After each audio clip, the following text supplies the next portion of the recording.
Okay, welcome to another Deity Chart Myth Stream. Thanks for joining us. And we've got Josephus and Arno both here today. And we are going to discuss the Vayu type god, and that is the wind god. And today might be a little bit more of let's see, a little bit more of a casual stream. We'll see how it goes. But I've been spending all my time finishing my latest video, the Gaulish Mercury video. So um, please watch that if you haven't. Check that out. So we're gonna see what we can come up with today for discussing Vayu. Um, and we've already touched a little bit on Vayu in the Indra stream because there's a lot of overlap between Indra, the thunder god, and Vayu, the wind god, right? This is sort of a recurring pattern, a recurring problem that happens, sort of finding out where the line is between the thunderstorm god and the wind god. And you can imagine how those kind of blend together. They are kind of the two sides of the archetypal warrior deity. As we see in the Dumascelian scheme, they are both the second function gods. So they stand for, they embody the warrior caste in the hierarchy of the gods, which represents the divine society, the template for society, and all of that. So that is the second function, rather than the kings of the gods. They are the warriors, the warrior nobles, so to speak. And so Vayu is then the embodiment of wind, and also sometimes called Vata. There's Vata and Vayu, which is like air and wind. These concepts can be used kind of interchangeably, but also can kind of be treated separately in complex ways. Um, but the way that Dumasil lays it out is that, at least in the Vedic sphere, so he's mainly looking at the Vedic material to draw this distinction, but he points to Arjuna as the legendary incarnation of, or the epic incarnation of, um, the thunderer Indra, and he points to his brother Bhima as the epic incarnation of Vayu, the wind god. And from that, he says that Arjuna, or rather, the Indra type god, is more aristocratic in his terminology, um, whereas the Vayu type god incarnated in Bhima is shown to be more like brutish. I think is the word he uses, something like that, something like brutish. And so he's more about kind of like raw power. You can just imagine the power of wind, especially if you just imagine what wind can become, tornadoes, cyclones, hurricanes.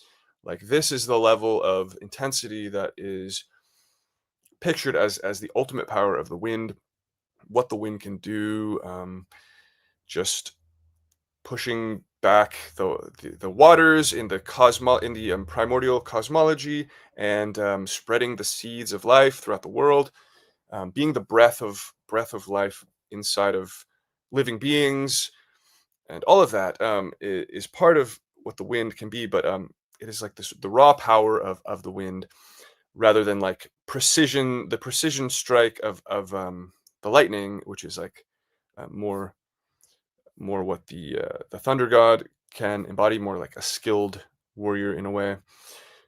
Um, and the sort of moodiness of the thundercloud, that's kind of like Indra, whereas like Vayu is just like the raw power of the wind. So therefore he's depicted more brutish, and therefore also has this theme of having like a comically large appetite, almost, or just like an endless appetite.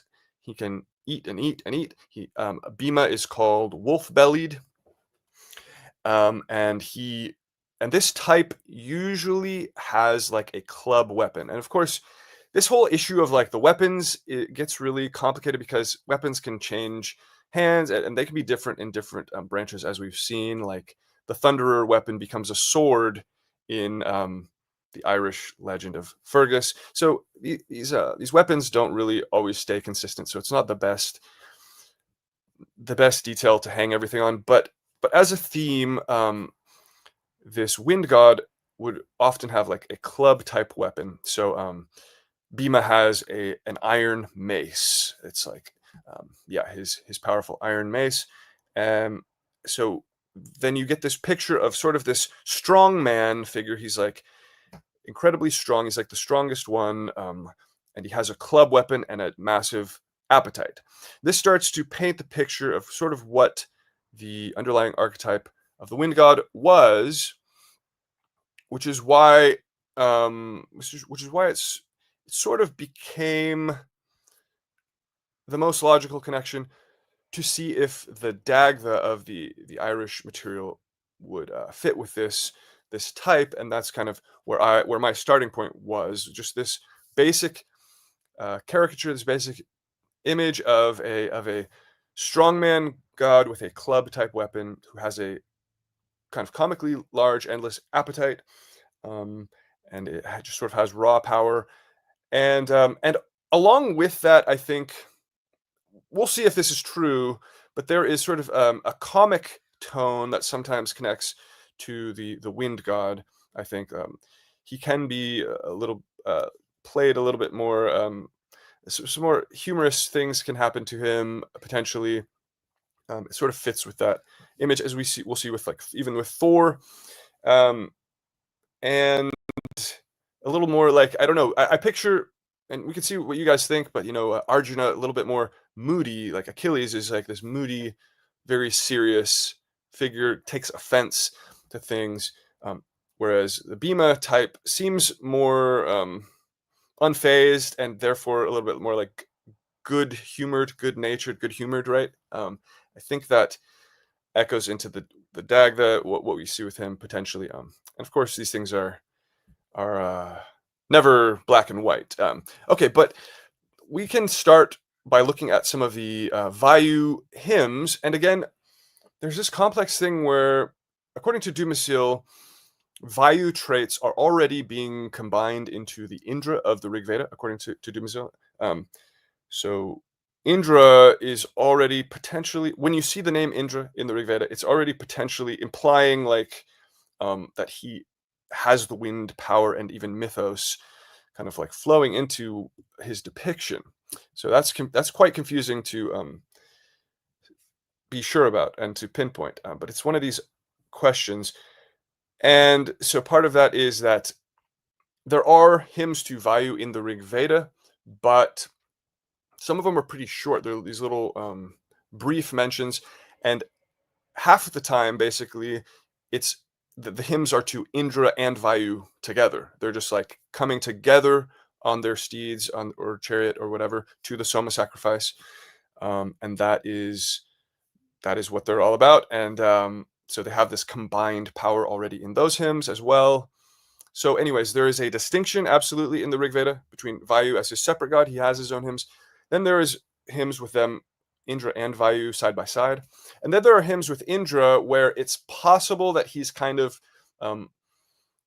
incorporating the wind power, because he's just like this ultimate storm god who's being given the central position. Okay, so one of the key things with Vayu is that not only is he like raw power, but he's also, it's confusing because the thunder god can be very fast. He can be all about speed, the speed of lightning, but the wind god is also incredibly fast in the Vedic conception. So he is the fastest one to the Soma sacrifice, essentially. He like rushes to the Soma sacrifice so that he can get there first. So Vayu is actually the first one arriving to drink the first drop of the Soma sacrifice, which, I don't know, I think Josephus, correct me if I'm wrong, but does that connect to what we see with Janus being an opener of the sacrifice? Yeah, precisely. This is pointed out by Dumézil as well. Janus is a sort of frame figure. In Roman religion, it's pretty straightforward. Janus is the first deity invoked, and Vesta is the last. In Vedic tradition, it's somewhat more ambivalent, so we can have Agni first or Vayu first, and either of them can also be last. So it can be somewhat more complicated, but usually there are still frame figures, and we see plenty of parallels both between Vayu and Janus, and also between Agni and Vesta in other ways. So the parallelism is pretty strong here.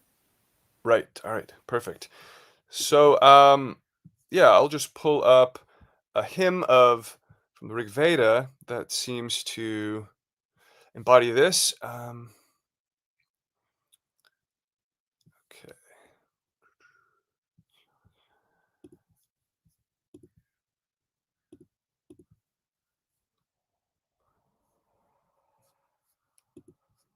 One moment.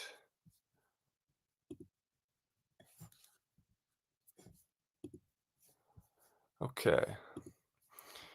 So, okay. Oh, the wind's chariot! Oh, its power and glory! Crashing it goes, and hath a voice of thunder. It makes the regions red, and touches heaven. And as it moves, the dust of earth is scattered. Along the traces of the wind they hurry. They come to him as dames to an assembly. Borne on his car, with these for his attendants, the god speeds forth, the universe's monarch. Traveling on the paths of air's mid-region, no single day doth he take rest or slumber. Holy and earliest born, friend of the waters, where did he spring and from what region came he? Germ of the world, the deity's vital spirit, this god moves ever as his will inclines him.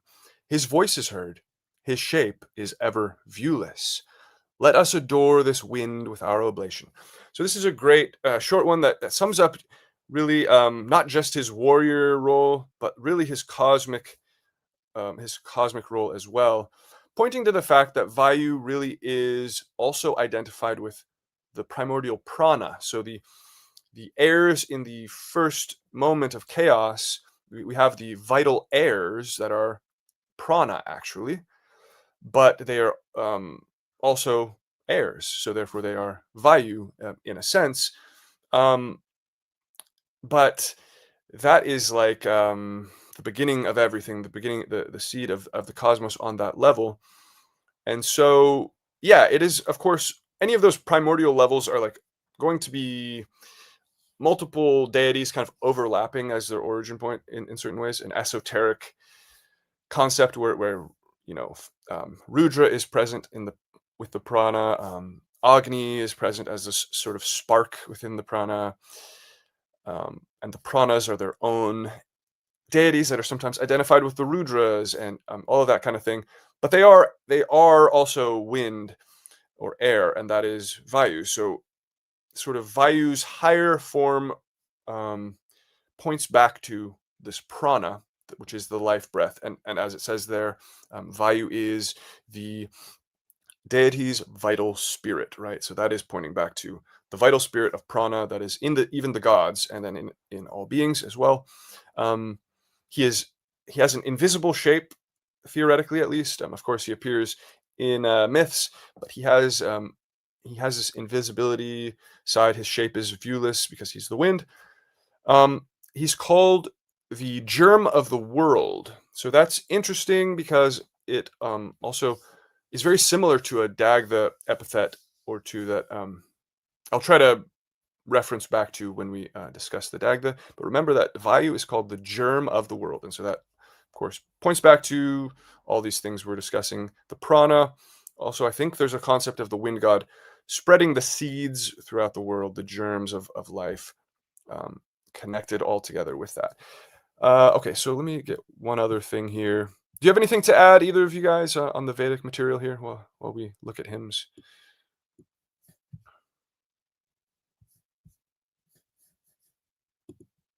I can add that in a lot of Indra's hymns, so we'll get into later how there's at least one case where thunder and wind are a composite, recognized as one deity, but they're still very, very closely related elsewhere. And in the Rig Veda, oftentimes Indra and Vayu are either riding in their chariots side by side or in the same chariot, which is pretty significant if you understand what that would mean, like metaphysically. So that's all I really want for now. Yeah, no, great point. They are in the same chariot. That is interesting. Okay, so in this other hymn, I'm not going to pull this one up, but it talks about for thee, Vayu. Let's see. It says, illumine heaven and earth, make thou the dawns to shine, for glory make the dawns to shine. For thee, the radiant dawns in the far distant sky broaden their lovely garments forth in wondrous beams, bright colored in their newborn beams. For thee, the nectar yielding cow pours all rich treasures forth as milk.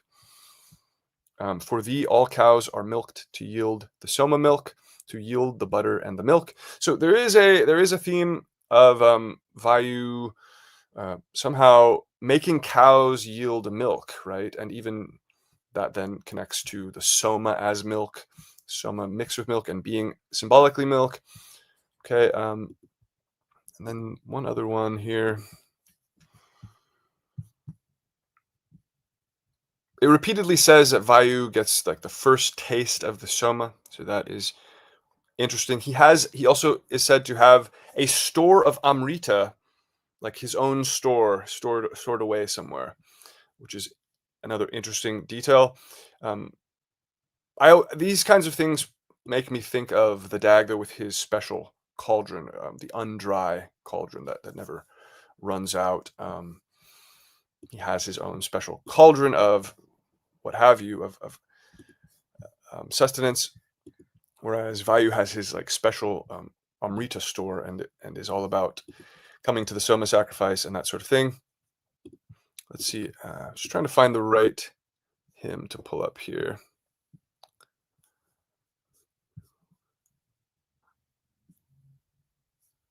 Well, anyways, actually, I don't need to pull that one up since I can't find it. But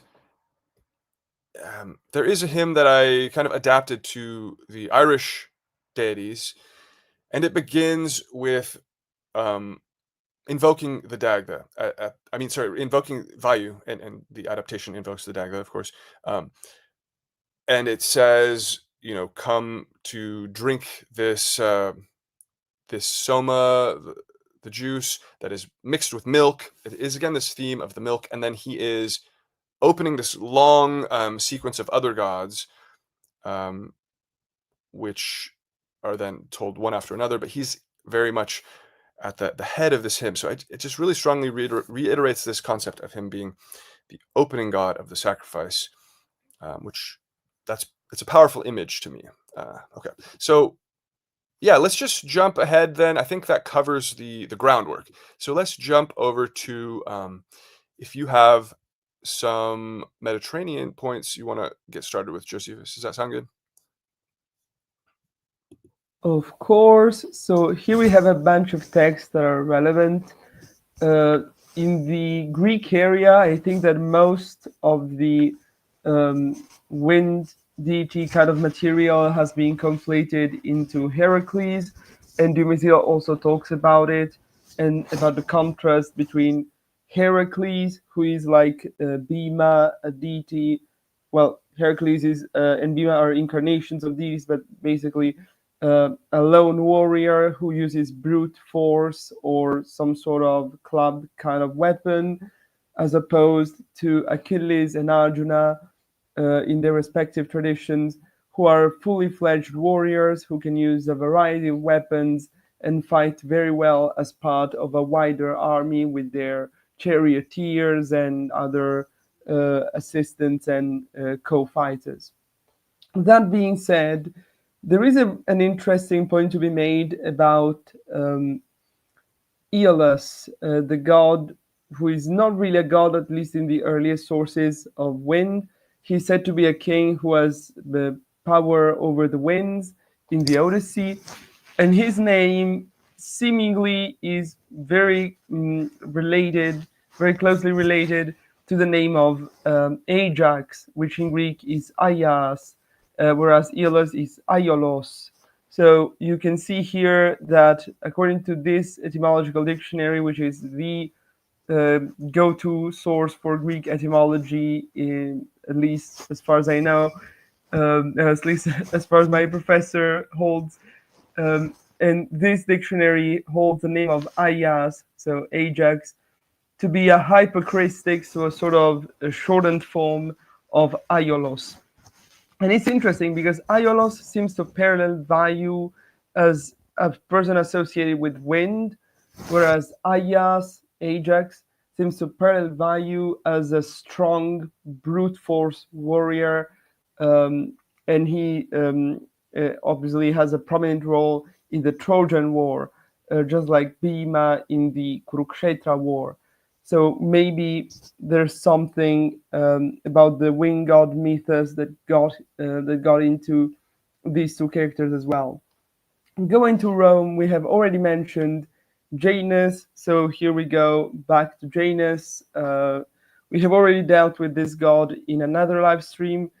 And of course, it should probably be specified, right? Janus, here in this passage, is said to have two possible depictions, right? This is a passage from Servius, who is often quoting very interesting tidbits about Roman religion that are helpful to understand the works of Virgil. And Servius says that according to some, Janus is two-faced, bifrontem, but among others, he is four-headed, quadrifrontem. Now, this is interesting because four-headed deities are usually paralleled by as in the role of creator deities, so they are parallels of the Prajapati type. Prajapati has four heads, of course. We also have a Slavic deity with four heads, as far as I remember. On the other hand, the two-headed version is clearly an interesting parallel for Agni in the Vedas, who is two-headed and is also one of the two frame deities alongside Vayu. So it's possible that Vayu and Agni, as frame deities, kind of got to exchange some traits in the various branches. I'm not trying to determine whether it was originally an Agni trait or a Vayu trait, but it definitely is a trait that Agni and Janus share, being two-headed, and this somehow relates to Janus being also parallel of Vayu as one of the two frame deities of Roman ritual. But then, even more poignantly, Janus is openly identified with the air.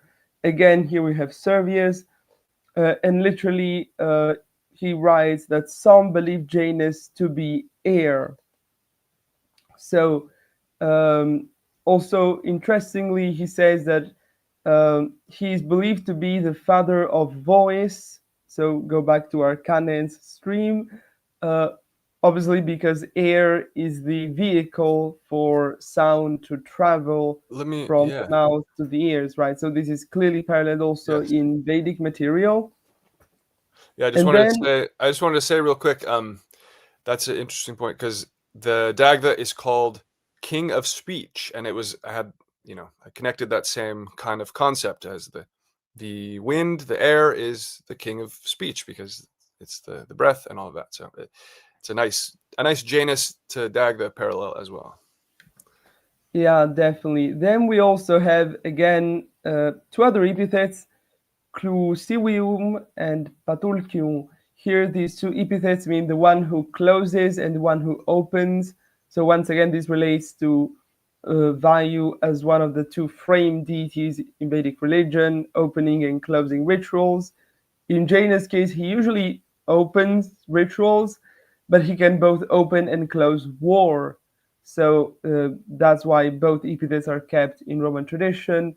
And then he's also called Eunonius, so he's related to Juno, because Juno is a goddess of the air, or at least she was understood to be a goddess of the air in Servius' time and probably well before that.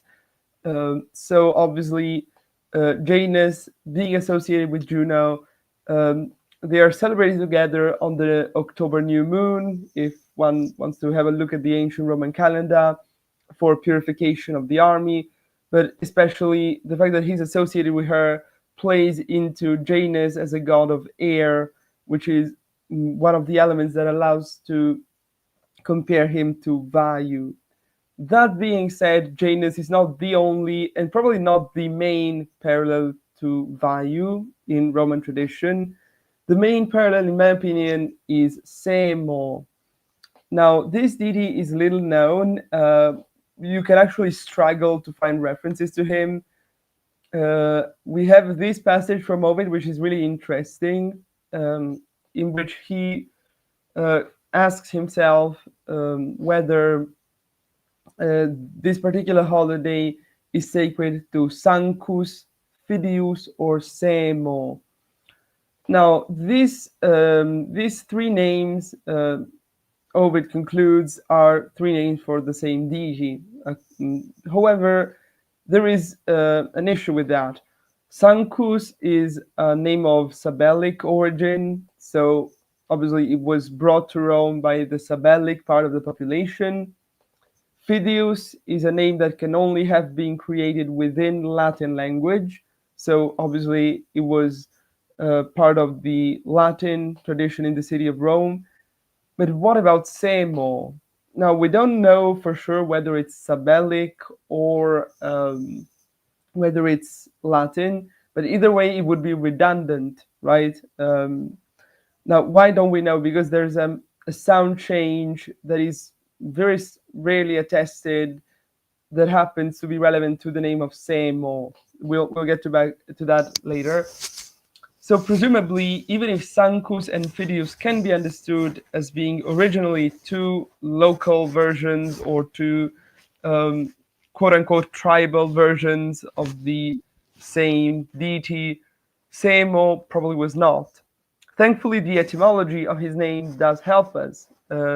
We have figured out that I mean, it's not me, it was figured out in the 19th century, so of course it's nothing new under the sun, that the name Semo comes from the same root as Sanskrit sahas, which means strength. And obviously there is a suffix mo, which is a typical noun forming suffix. So we can understand the name to mean something along the lines of he who is strong, he who has strength, the strong one. So he's a god of physical strength. That's pretty clear from what we can gather, including his identification with Hercules. So that's definitely relevant. And also it's relevant that the goddess of health is called Salus Semonia. So the goddess of health, Salus, obviously means health, but health is qualified by being the health related to physical strength. So obviously related to Semo as well. So he's a god of physical strength, and we have seen him so far as a singular god. However, just like Vayu has his warband, they're often referred to as the Marutas, right? We also have the plural attestation of Semones. So here we have a dative case, but it's a plural. So we have multiple deities known as Semones, which is clearly a possible parallel, a possible homologue for the Marutas of Vedic tradition, who are obviously the warband around Vayu. Now, in Vedic material, this warband is obviously associated with Vayu, that's obvious, but is also closely associated with Rudra and Indra, right? So other deities, especially Indra as a sort of second function deity and as a sort of leader of war bands and armies in general. So he's a natural fit to also lead this one specific mannerbund of wind-related deities. And we actually have the proof of that in a very archaic Carmen, the Carmen Arwale, which has been passed down to us, thankfully, by inscriptions, and which was recited in the sacred grove of the goddess Deity. Now, in this hymn, the language is very archaic. We see that, for instance, Rhotacism, which is typical of Latin language that we all know, hasn't even taken place yet. There are some words in this hymn that scholars are debating on how to interpret. But what is clear is that the deities invoked are the Lares, which I would argue are a parallel of the Rudra Mannerbund, but even if they weren't, that wouldn't be extremely relevant to the argument. Then we have an invocation to Mars, so the god of war, who is probably an Indra homologue. Um, at least Dumézil seems to think so. I think there are good arguments for that. And then we have the invocation of the Semunis, which of course is but an archaic form of Semones, so the plural of Semo. So obviously, this points to a system of divine Männerbund in which the Semones, the wind-related, well, in Roman tradition, it's not explicitly said to be wind-related, but I'm saying wind as it's a homologue, presumably, of Vayu, all these kind of other traditional figures. But this Männerbund of strongmen, which is, of course, led by the eponymous Semo, individual Semo, but also closely associated with the war god Mars, so the homologue of Indra. I feel like this gives us a pretty nice picture of the possible situation in Proto-Indo-European religion with the various second function deities, the gods of war, and their respective Männerbundi, and the fact that they can somewhat be interchangeable and be associated with each other's Männerbund. Now, a relevant point that has to be made is that some scholars try to interpret Semo as a derivative of semen, which means seed. So they try to frame this deity as an agricultural deity, as a deity associated maybe with sowing. However, we simply have no evidence for that. The ancients were very fond of etymologies, so even of fake etymologies that could help them explain and get across some concepts. So if they had any chance to derive semo from semen, they would have done so. If they didn't, presumably it's because there was nothing in the worship and tradition of this deity or of this group of deities that was pointing to sowing, seeds, and agriculture. Obviously, an attempt has been made to also frame Mars as an agricultural deity. Dumézil explains it pretty well. The Mars' role in agricultural context is always a military role, the role of a defender of the fields, and never the role of someone who simply tends to the land. So obviously, if the agricultural Mars fails, and we have no evidence for the agricultural Semo, we have no reason to uphold that. Semo, based on both etymology, his attempted syncretism with Heracles, and the fact that we have both a singular form and a plural form, seems to be clearly one of the figures that could be associated with physical strength, brute force, and obviously proves to be a good parallel for Vayu and the band of the Marutas. At least I would argue so. Yes.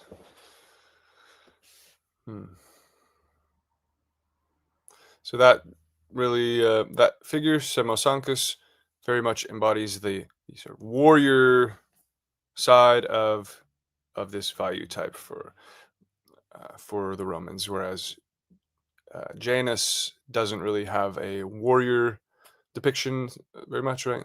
So Yeah, Janus is a deity who can start and end war, but besides that, he does not get his end into war as a warrior, right?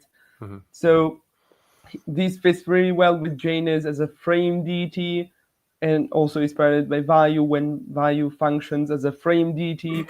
And then we have a different situation with Vayu as a warrior deity, a second function deity, which is clearly paralleled by Semo.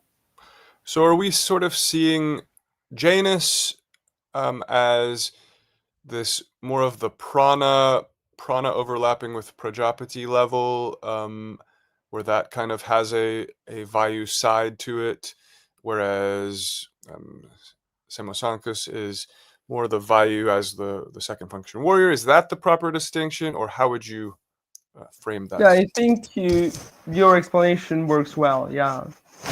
Okay. Okay. Interesting. All right. Is there any other any other hymns or points or figures that you wanted to Sadly, we mention? have no hymns to Samo. I mean, that would be great if we had any really.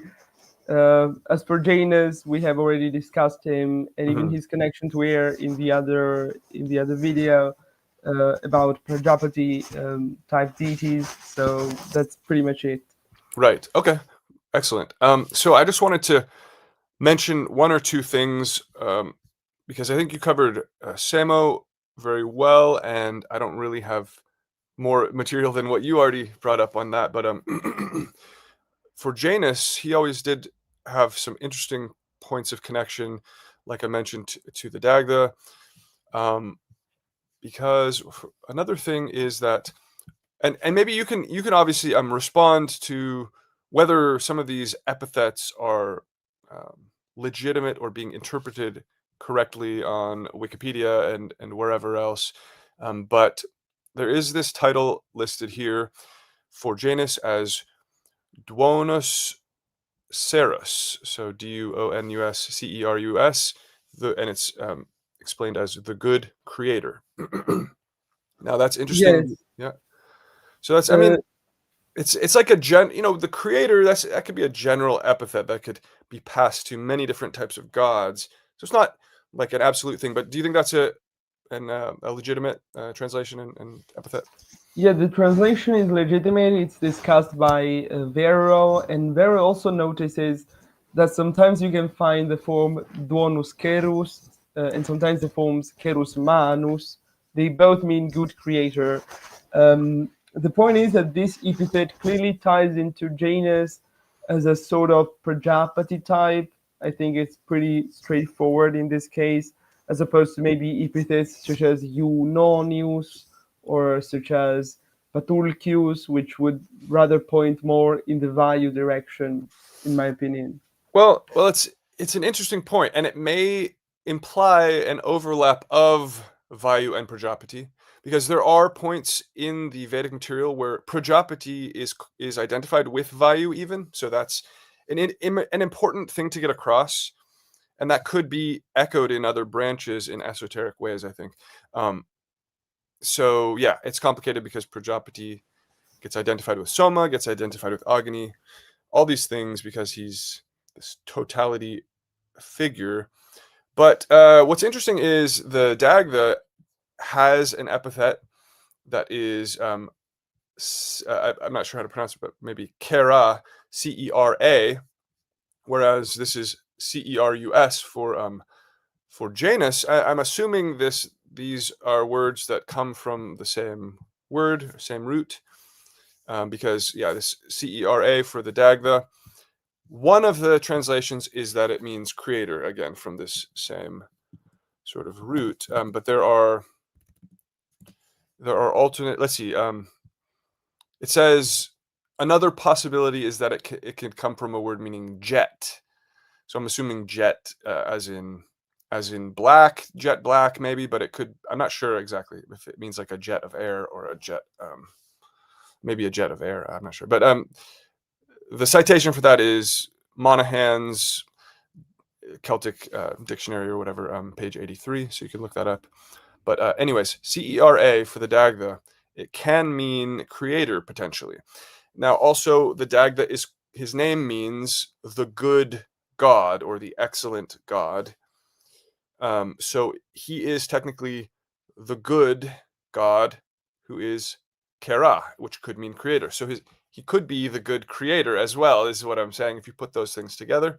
So it could be an epithet that is connected to Genesis as in this way.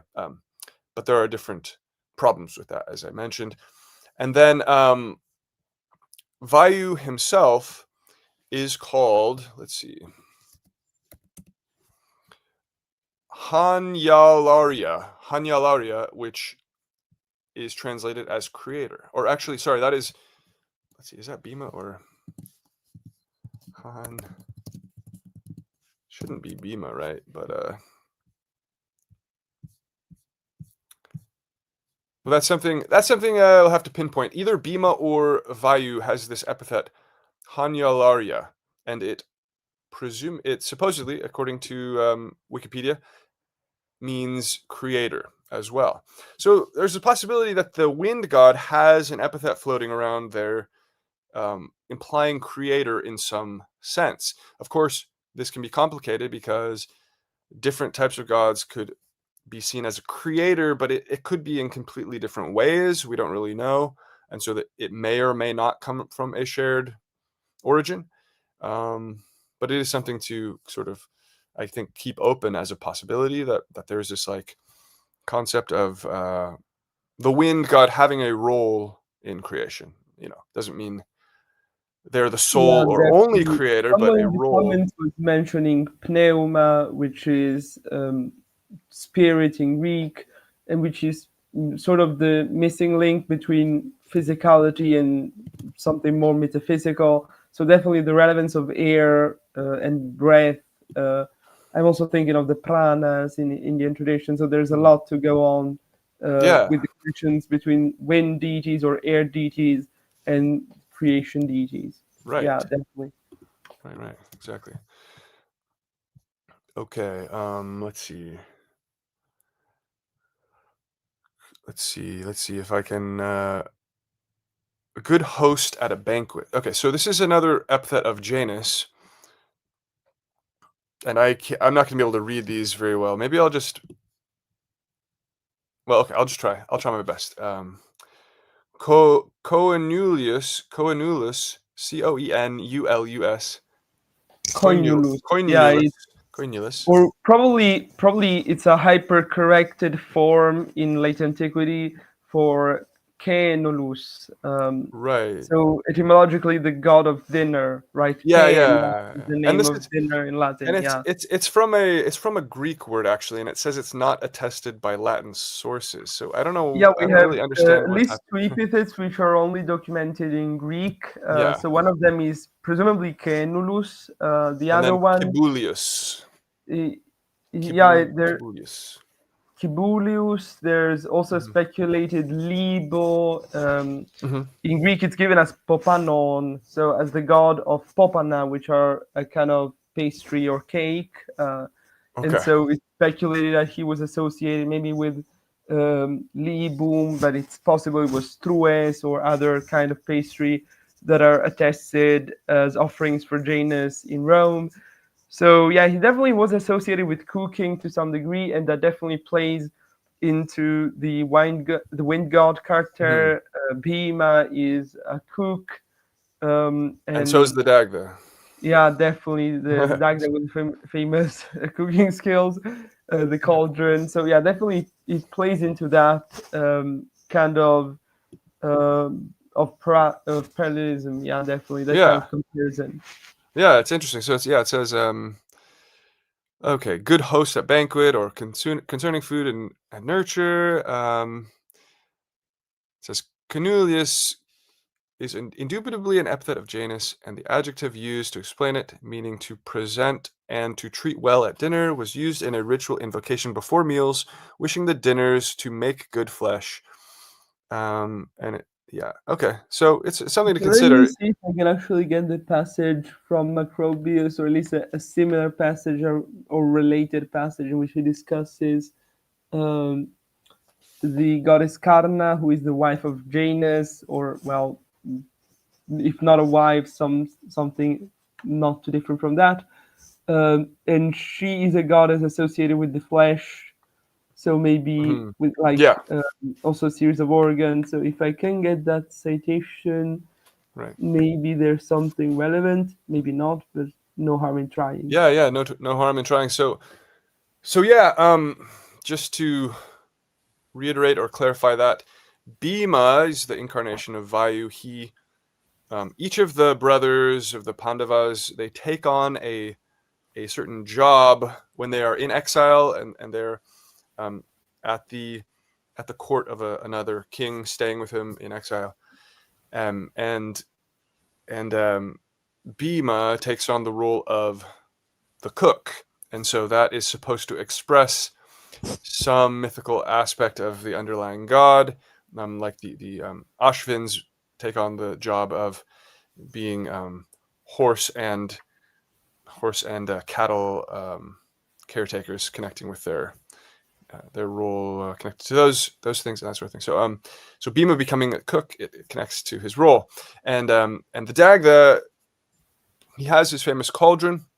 He also gives a cooking cauldron to one of his daughters, I think, and then he also becomes the cook, actually, of one of the high kings. Let me just pull this up. It says, let's see, becomes a cook for High King Conora.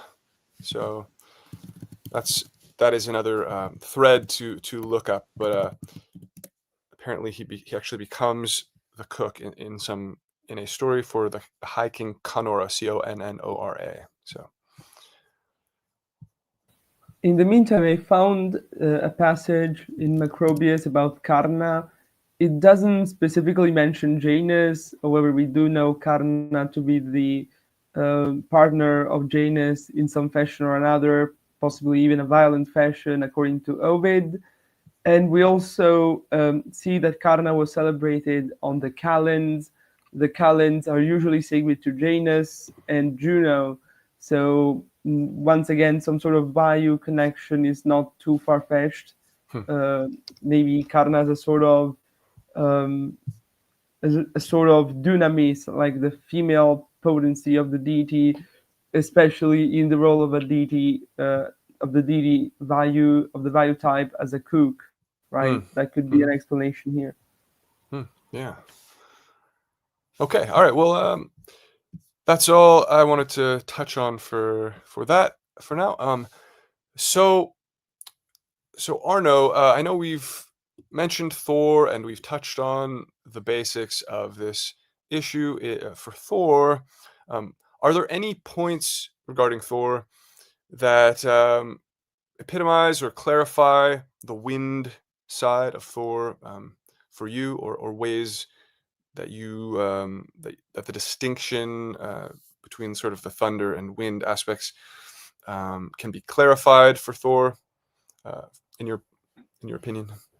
Yeah, so there are Icelandic sagas. I wish I had it to put up the word to put up on the screen, but in Old Norse, there's a kenning for wind where it's like Thor's Skegrod or something like that.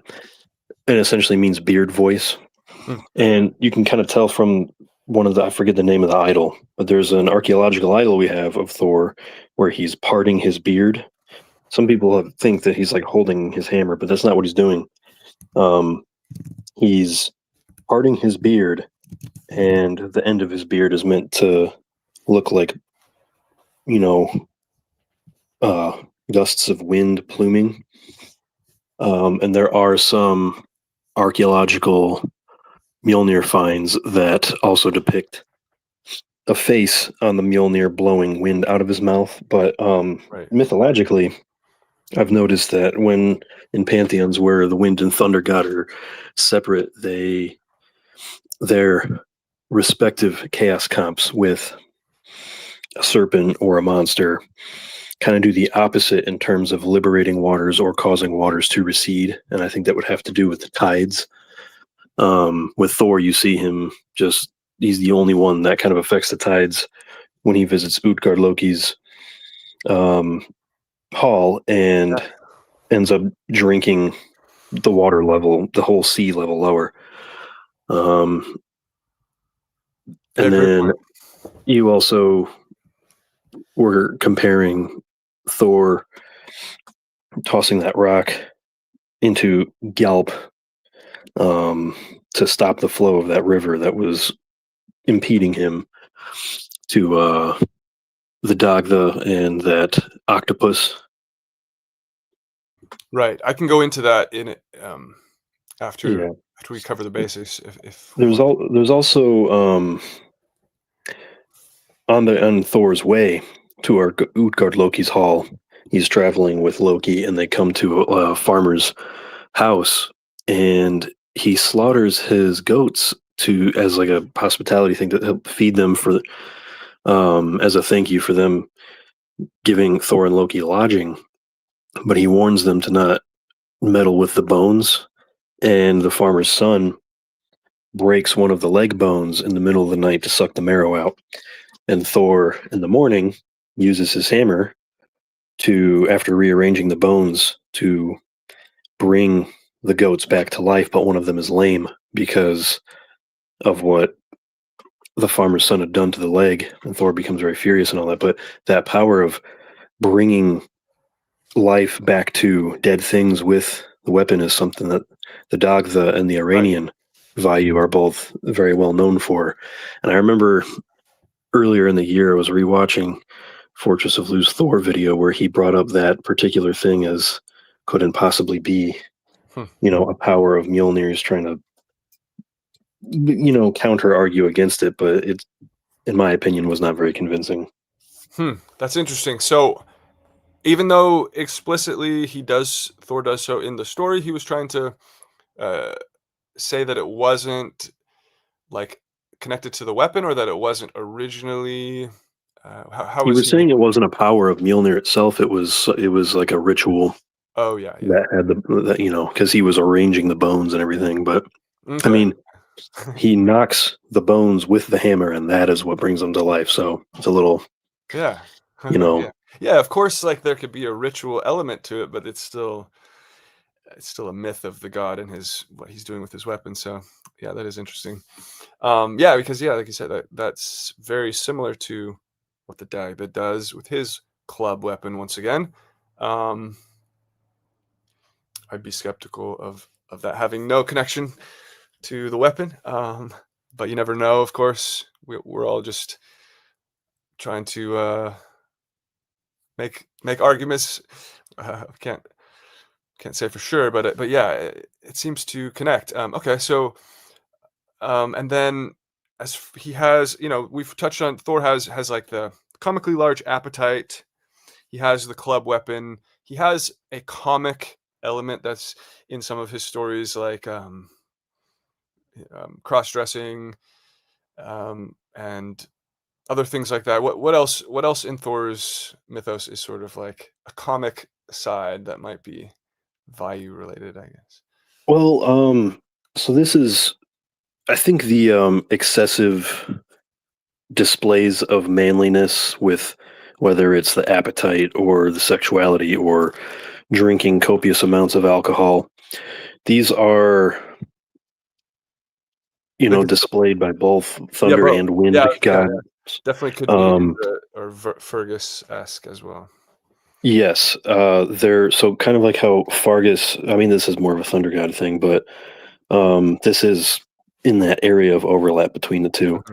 Mhm. Um, in the way that Fargus requires 7 women, like an excessive amount of women sexually to satisfy him if he's away from his wife Maeve or his lover Maeve, or Heracles impregnating the 50 daughters of, I forget the name of that king. Joseph would definitely remember.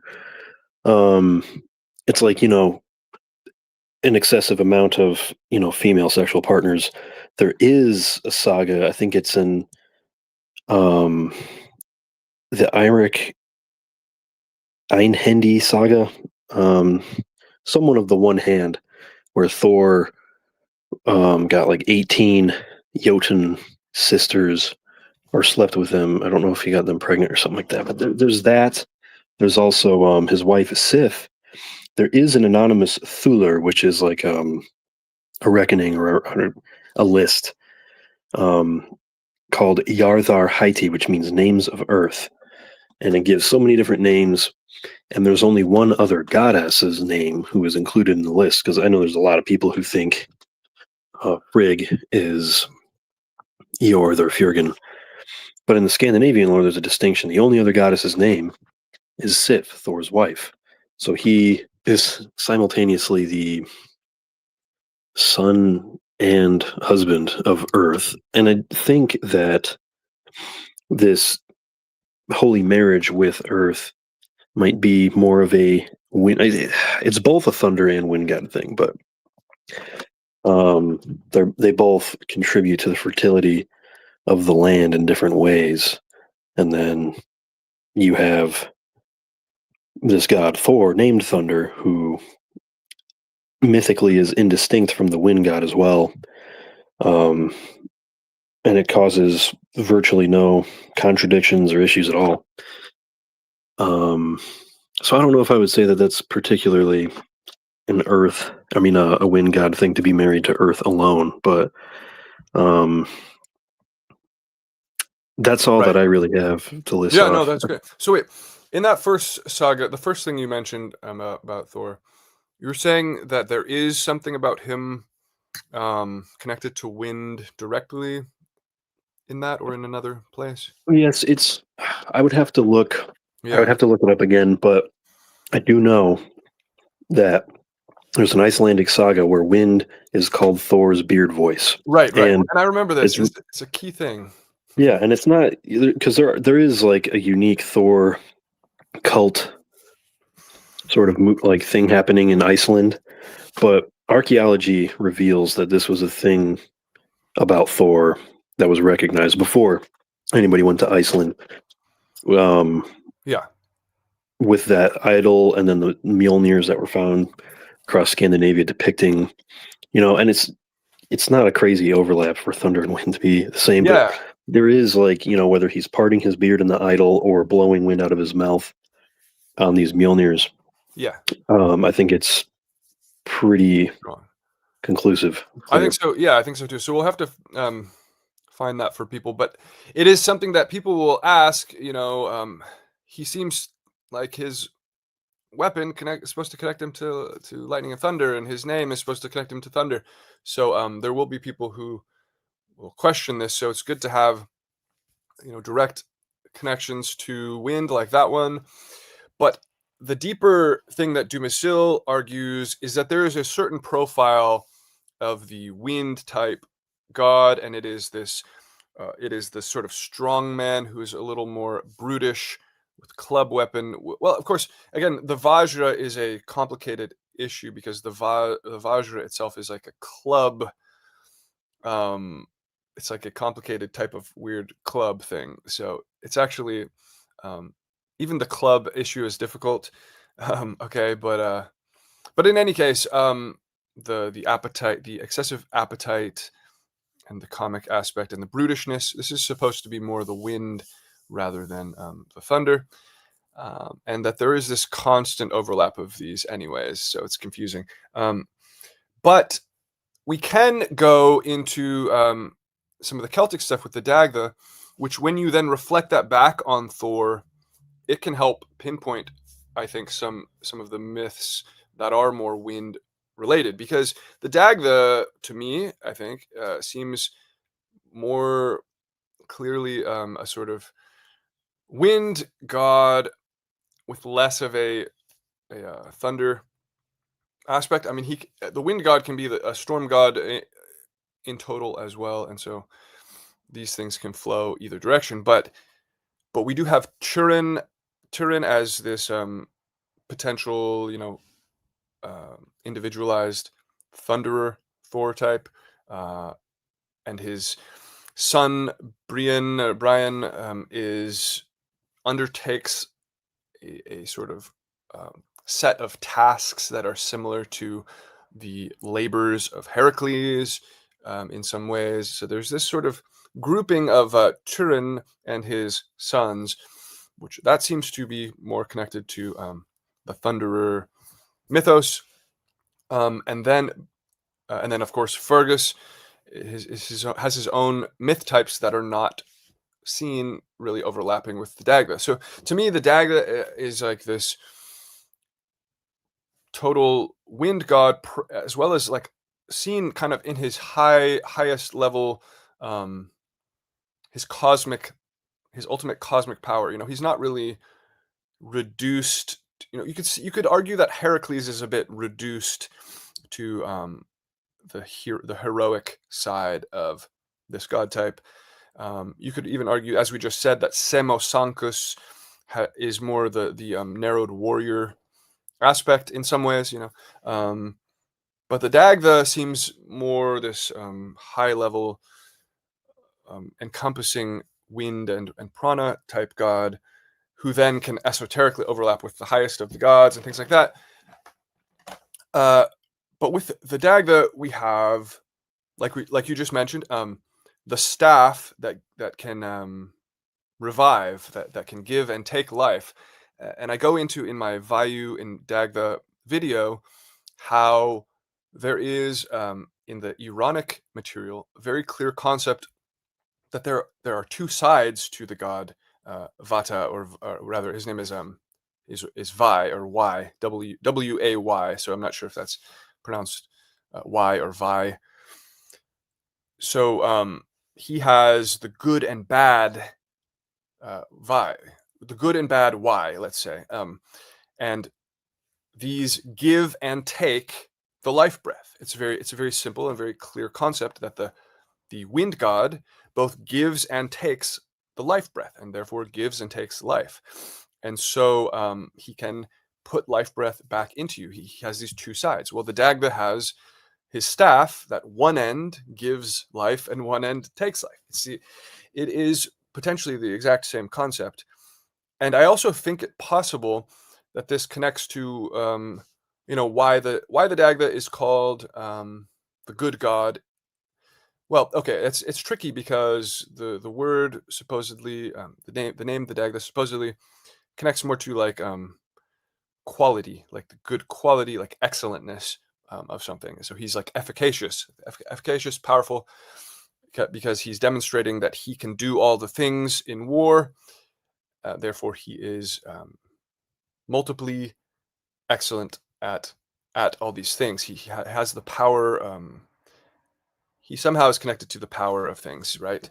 And so he's excellent. He is the good god. But there's also this thing in Iranic material where there is the good Vayu, the good Y. Sorry, keep getting that name wrong, but the good Y and the bad Y. So there is this concept that if you propitiate the good Y, if you call him, be the good one, be the good side, that this is a way to propitiate gods sometimes. It's kind of like if you call Rudra Shiva, you ask Rudra to please be Shiva. So then Shiva becomes the dominant way to call him if you want to appease him and ask him to be beneficial to you. This could play into why the Dagda gets called the good god. It could be like people are propitiating his good, beneficial side. Be the beneficial god. Be the beneficial wind god. Okay, so it's just interesting that the Iranic material has something called the good Y, right? As well as the bad Y.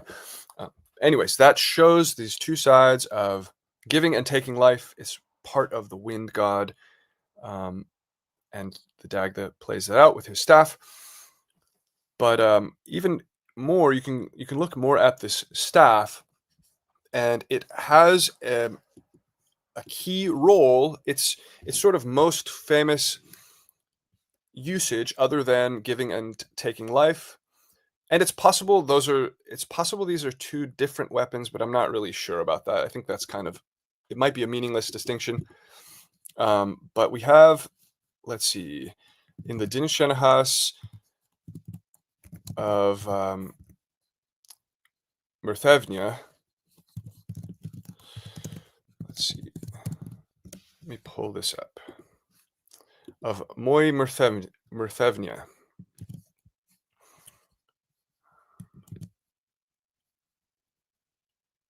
one moment here. Switch this. Oops.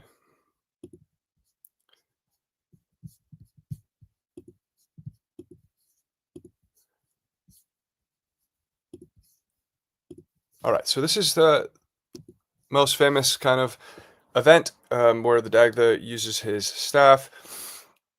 It says, Moi Myrthevnia, whence the name, not hard to say. The sea covered it 30 years after the flood, and hence it is called Myrthevnia. That is darkness of the sea, or it is under the sea's roof, or there was a magic sea over it, and an octopus therein, having a property of suction. It would suck in a man in armor till he lay at the bottom of its treasure bag. The Dagda came with his mace of wrath in his hand, and plunged it down upon the octopus, and chanted these words: Turn thy hollow head, turn thy ravening body, turn thy resorbent forehead. Avaunt, be gone. Then the magic sea retired with the octopus, and hence, may be, the place was called Moi Myrthevnia.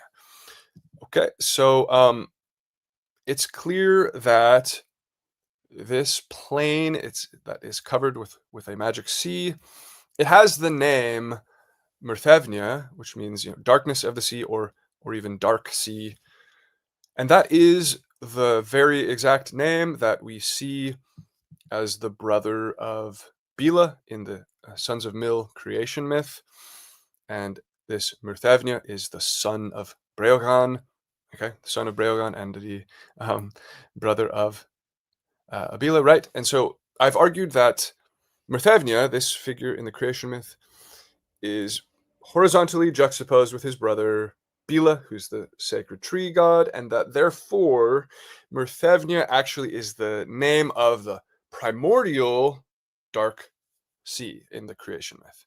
Hopefully that makes sense. That this word, it's what they used to refer to, the primordial chaotic waters of sort of non-being, representing non-being, because we also see in the Rig Veda creation myth, 10.129, that there is a darkness which is filled with a signless ocean, and that is from that emerges the golden germ. And so there is this concept in the Indo-European creation myth of this dark ocean, right? And that, so we see that is called Myrthevnia, basically, in this Irish case. We then have this little story about a quote unquote a plane of Myrthevnia, but I think it's just symbolically standing for this primordial Myrthevnia. It would make sense. And in this Myrthevnia, we have a monster, a water monster, which is called an octopus. And it seems reasonable to suggest that the water octopus is like an expression, a monstrous embodiment of those dark waters. It's not a big leap to make. And that the Dagda is sort of defeating these dark waters in the form of this octopus. Because when he defeats the octopus, it causes the waters themselves to recede. It says the magic sea retired with the octopus. You see at the end there. So when he defeats the octopus, the magic sea magically recedes as well, right? And now it is just a nice dry plain. Okay, and so this is all fascinating because of a sort of complex thing. And I have a video that I have recorded the audio for, but there are some complexities in explaining this because some of these things just get very naughty and hard to explain, right? A lot of knots in them. But what I would like to get across here is he is making water recede. That is like, you can imagine this as the wind, the air. What makes water dry up is air, is wind, right? And we even see in a comparable myth in Sumerian, or rather, Mesopotamian, different versions. I think there's a Sumerian version, right? But we have like Marduk and variations on this fighting Tiamat, and what he uses to defeat Tiamat is actually the wind. And Tiamat is a monster who embodies the primordial waters. So Tiamat is the monstrous persona of the waters, of the primordial waters. And then you have a hero who defeats them, cuts them up, but specifically the weapon used to do so is the wind, is a wind weapon. Very interesting to keep in mind, because we have the Dagda here, who happens to be doing this thing. And what I would like to point out here is the mace being used, it's translated right as Mace of Wrath. But, and Fortress of Lu actually is the one who pointed this out before.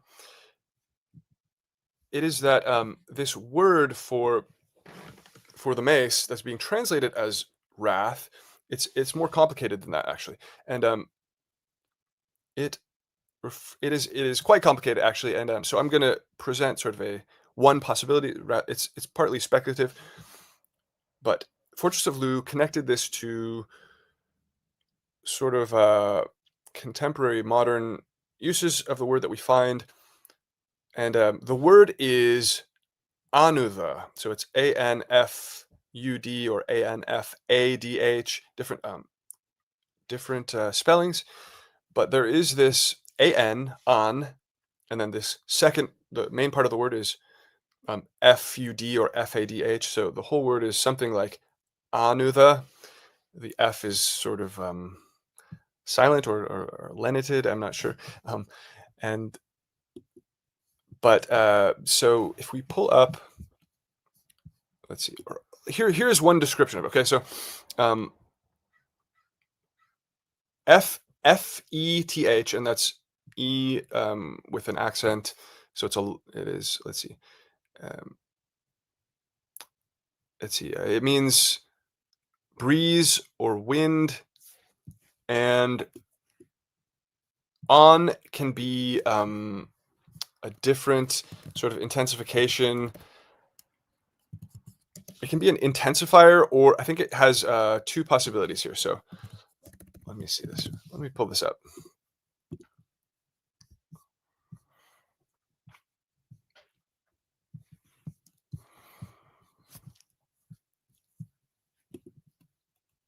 This will be much easier if I'm reading off of the dictionary.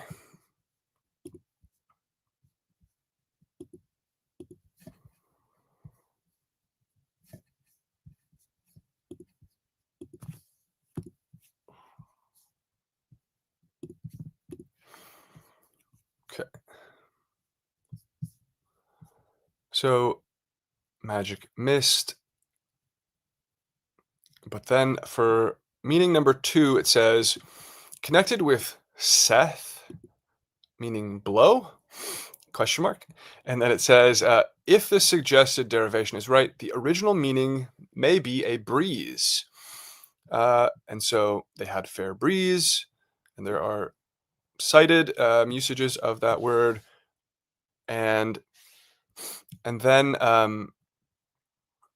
it can then connect to calmness, stillness, and these all tie together kind of. So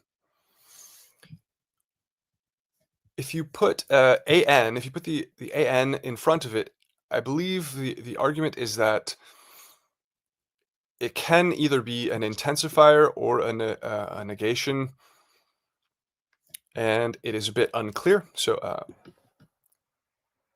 if anyone has more information on how that works, please feel free to mention it. But this is how it was explained to me, that one of the possibilities is that an can be an intensifier. So if it means breeze, if this is the correct etymology, then it can mean like a strong breeze. But then it can also, if it's a negation, it can be like a calming, a meaning connected to calmness, right? So without breeze, breezeless, right? So you can see how it could go either way. but yeah, that's interesting. So, I mean, obviously he's in a way calming the sea with his staff as well. But the thing is, it's been translated as wrath. So that concept of wrath, it comes from this concept of storminess. So storminess and wrath imply that they are looking at sort of not the calming side, but rather the intensified breeze of storm side. So so you can see how that's down. So the concept of wrath is downstream of this potentially. And then there are let's see. Oh,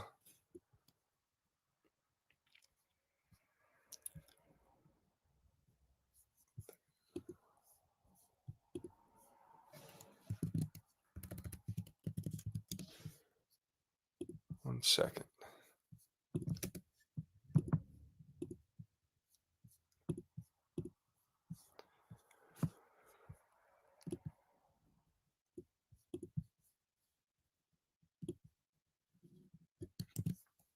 Here is a little description here. This is explained to me, and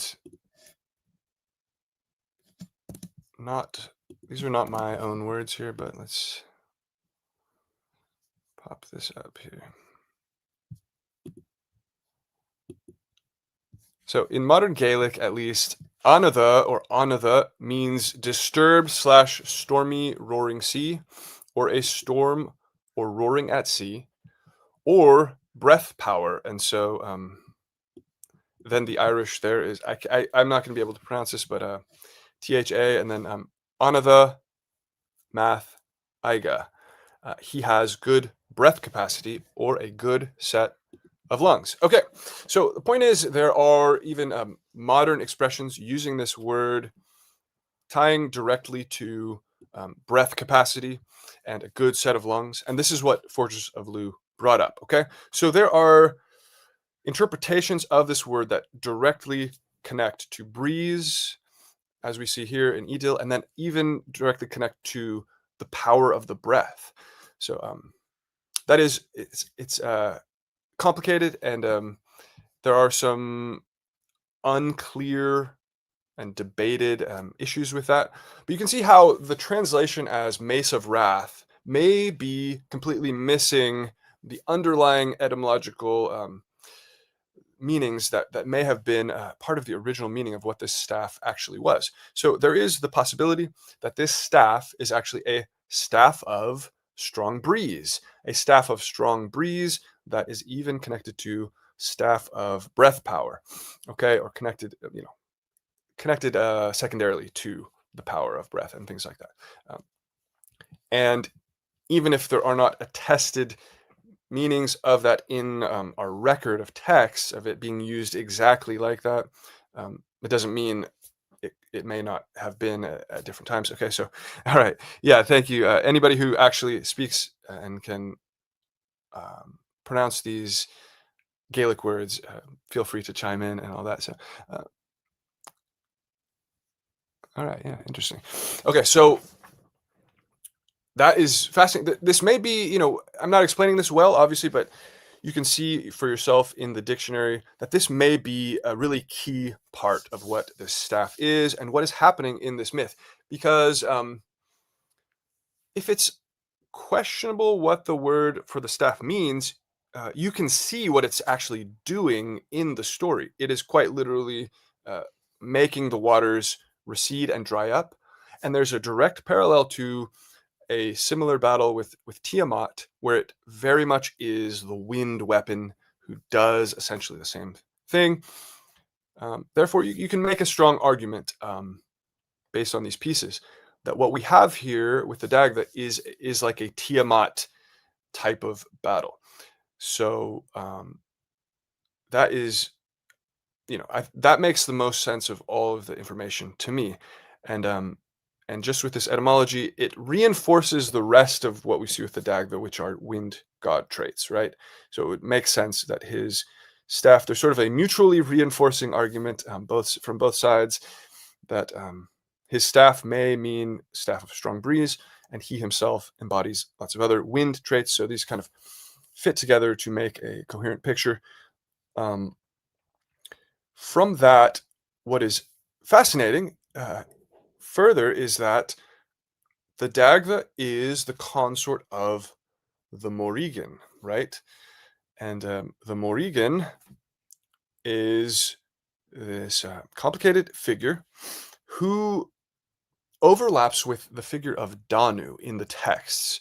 And there is an article by John Shaw about Gian Kecht mainly, and this can be found on, I think, Academia or one of these websites. It's free to read online. It's about the Dragon Slayers and Gian Kecht.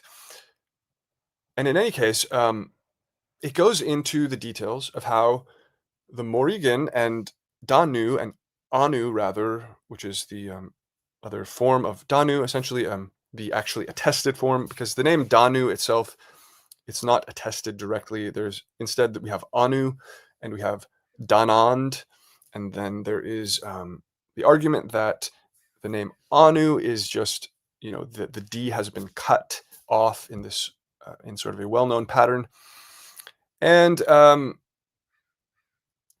the Morrigan is being equated in more than one place with this Anu or Danu. Danu, of course, is like the waters. We can parallel Danu with the Vedic Danu, and Vedic Danu embodies the abyssal waters, right? Vedic Danu is the mother of Vritra and Vala, I believe, in different cases, and other monsters. So she's sort of the mother of these frightening monsters. The Morrigan is the mother of Mehi, and Mehi is in different versions. It's either the serpent itself is Mehi, or a child who has these serpents in its heart. It's a very, very strange image, but it seems to imply that the Morrigan gives birth to these serpents one way or another, either out of the heart of a child or directly to them. So this connects the Morrigan to a role that we might see with Danu, birthing these serpents. Dian Kecht then has to slay the serpents, which seems to me like the Brihaspati helping to slay the serpents in the Vedic material. All of this stuff comes together, and you can sort of reinforce that the Morrigan is probably aka Danu, and that she actually has this abyssal waters aspect to her, or it is another name for a role connected to that. Abyssal waters goddess could have multiple sort of aspects and faces to what she does. But what we then have, okay, is that the Dagda is consort of the Morrigan, and their most famous consorting story is that the Dagda comes upon the Morrigan while her legs are astride a river. Okay, so I think it's in the second battle of Moytura. So let's see. Let me pull this up as well. If I can just jump around here and show each thing, it might paint the picture. So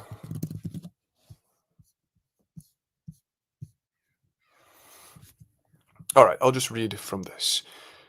The Dagda is being discussed here, and it says, he saw the woman at the Unshin in Koran washing with one of her feet at Alod Eke, that is Aganag, south of the water. So one of her feet is south of the water, and the other at Liskani, north of the water. There were 9 loosened tresses on her head. The Dagda spoke with her, and they united. The bed of the couple was the name of that place from that time on. And then it says the woman mentioned here is the Morrigan. So, okay, so it's a famous concept where then says the Dagda should summon the gods of Ireland to meet her at the ford of Unshin. and she would go in to destroy the king of the Fomorre, and etc., etc. This was a week before All Hallows, and okay, so it happens on near Samhain, and it's connected to the battle, of course. But the key thing here is that the Dagda comes upon the Morrigan, and her legs are astride the waters. One leg is on one side of the waters, one leg is on the other. At this, by this, where the Unshin of Connacht roars. The Unshin of Connacht. Okay, and so that's interesting because think of it this way: if the Morrigan is really Danu, the abyssal waters, and Danu, the abyssal waters concept, is overlapping or identical with Myrthevnia, the dark primordial waters, right? And then the octopus that the Dagda slays in those abyssal waters is like an expression of those waters. That implies the possibility that this octopus is really an aspect of the Morrigan herself. I think there's a direct line that's pretty clear once you put these complicated concepts together, obviously. But I think it's pretty clear if you accept those principles, that this octopus can be seen as like a side of the Morrigan. There are other interesting points, like how the Morrigan gets equated in some glosses with the Lamia. Okay, she's like interpretatioed, interpreted, equated with the Greek Lamia concept, and the Lamia is potentially this like serpent-related terrible goddess who has like a serpent form. Also in the Toynbee, the Morrigan turns into 3 animals or something in a row, and I believe they are serpents, or a serpent rather, and then a cow, and then something else. So she turns into a serpent briefly in the Toynbee as well. So there is this suggestion that she has this form of like a serpent monster, and then we have, of course, the water monster that the Dagda defeats. It's called an octopus rather than a serpent. So that's that's a translation of whatever the underlying word is, which is another thing to look into. But I don't think it's I don't think that cancels out the fact that she has like this serpentine side. She has this identification with Danu, who's like the waters goddess, and then these other things where you can see that the octopus may be one aspect, one expression of one face of her, in sort of her terrible form that the Dagda defeats. This is like a possibility that you can sort of paint as a hypothesis, but I think that it gets confirmed actually by looking at what Thor does. Okay, so you could say, okay, that's very speculative what you've just put out there. These connections are questionable, but you see the same thing all put together and happening with Thor, with some specific motifs. So what happens is that Thor also he has these Vayu traits that Dumasil first identified that we've pointed to. And what he does is that he's the one in Norse myth who encounters a woman with her legs astride a river. Okay, and that is a story of Gelp. So you have to ask, why does this encounter of Thor with Gelp, why is it so similar? Why is it that like the direct match of the Dagda encountering the Morrigan instead? So if we then look at Gelp, so Gelp is this goddess, or rather this giantess, sorry, and that is crucial, of course, right? But Gelp is this giantess who is like a daughter of Ran, or at least a potential daughter of Ran. So each one of these steps has questionable issues with it, but if you follow these connections, we can see that Gyalp is, her name is translated as screamer or yelper, but it is also related to the Icelandic word Gyalp, meaning roar or sea wave. Sea wave, right? Okay, so a direct connection in her name to the sea. And then in Skaldskaparmál, Thor meets Gyalp as he is trying to wade across the Vimur River, and Gyalp is causing the river to swell with what appears to be her urine or menstrual fluids as she is standing astride the river. So she is causing the waters. That directly associates her with the waters, right? So she is the source of waters, for one thing, and her name connects to wave of the sea. She's the one with her legs astride the river.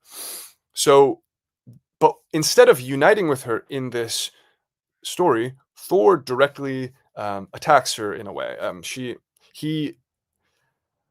Thor took up out of the river a great stone and threw it at her, and at its outlet must the river be stemmed, he says. He did not miss what he was aiming at, and at that moment he found himself close to the bank, and got out of the river. So this seems to be a combination of the two sides of this larger mythos, where this wind god type encounters the water-related goddess at the waters with her legs astride, and then also the side where he makes the waters dry up or stop. Okay, so instead of this being split into two stories there, Thor directly confronts and addresses the overflow of waters by making them stop with a stone right there.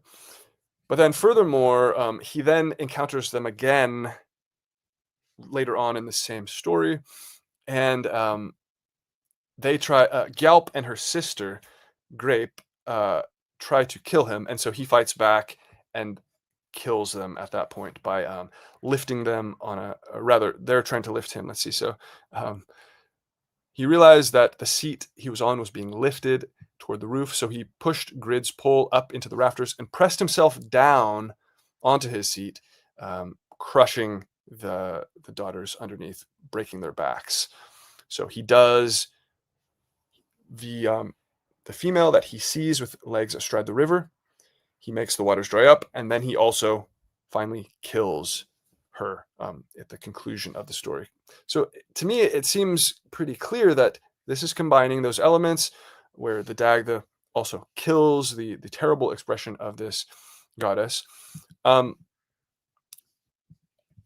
So a key point here is that Gyalp is one of the, how do we connect these?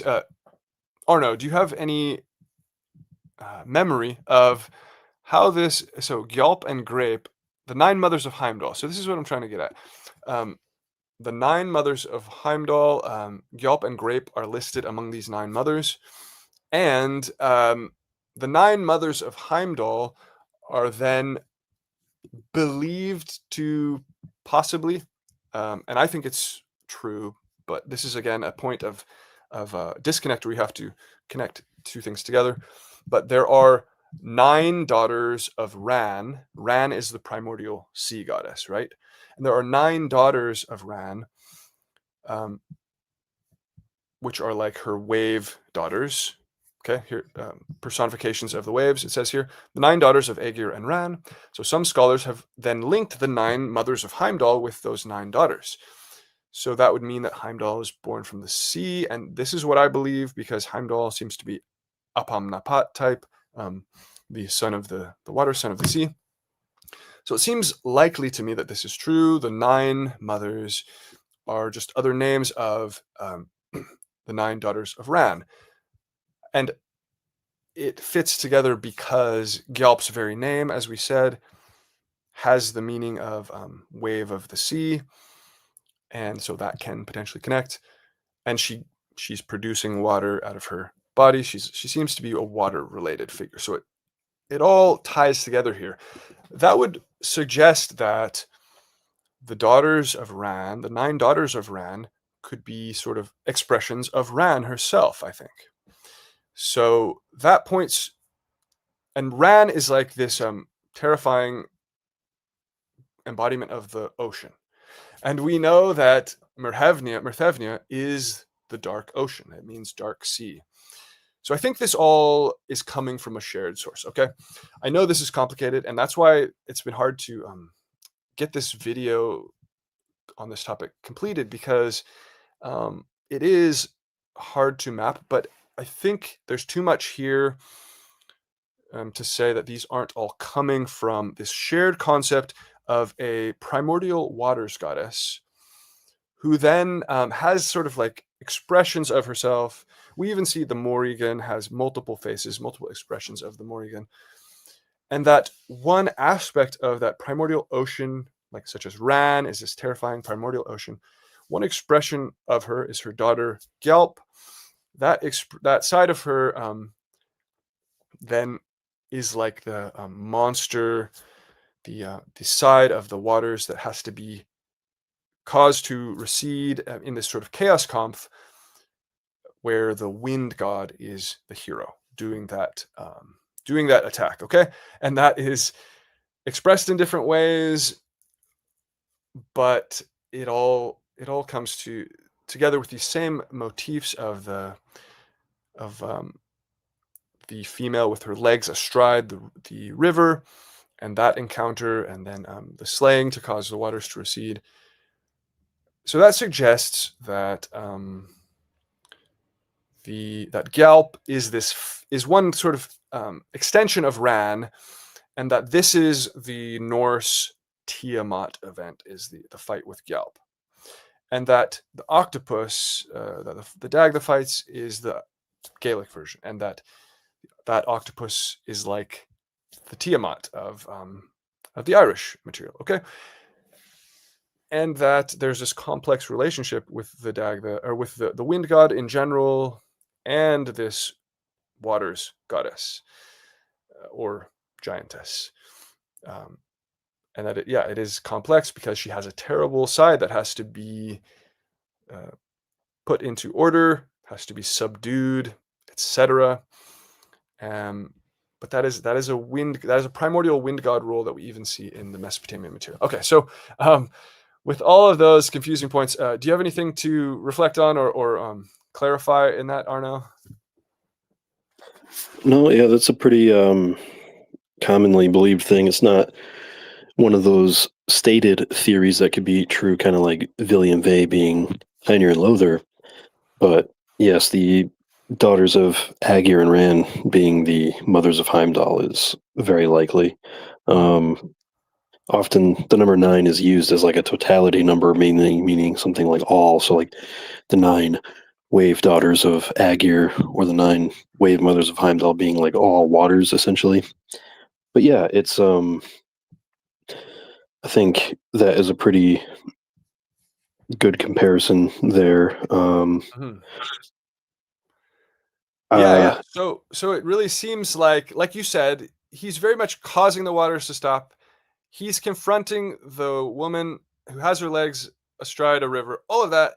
That's what the Dagda has, and Dagda is very wind god. So I think this shows, like you said as well, this is a clear side of Thor that you can say is wind god. It's connected to wind god motifs everywhere else that we can draw a line to, I think. So I think that's a good example of the wind god mythos in Thor.